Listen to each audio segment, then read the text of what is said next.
Amuza Kimamu omukuumi wa Salasini mu kiseera kino akomebwa ku poliisi y'e Kayunga oluvannyuma lw'okukakkana ku bantu abadde bayita okumpi ne banka ya Stanbic gye yabadde akuuma n'abakuba mizibu nga kw'otadde n'okuba amasasi mu bbanga ekiro ekyakeesezza olwaleero. Addumira poliisi e Kayunga Joseph Oduma agamba abantu babakubidde amasimu agawerako ng'omukuumi ono bw'afuuse ekizibu.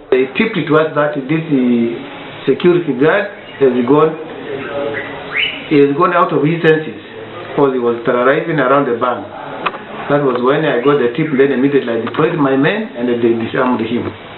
He was brought to book.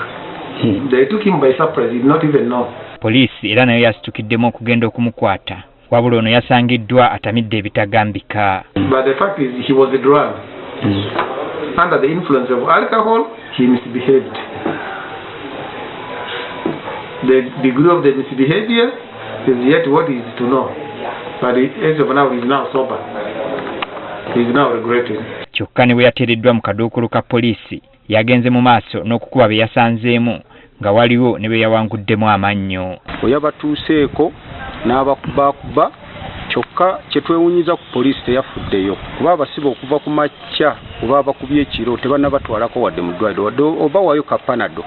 Ekintu ekituluma ate tusaba omuntu waffe bamulemedde. Ye Kimamu agamba lwe yamwagaliza sekukkulu ennungi n'amuwa eccupa ya soda ng'alowooza kwe kwavudde obuzibu kuba ebyaddiridde naye yabadde tabitegeera.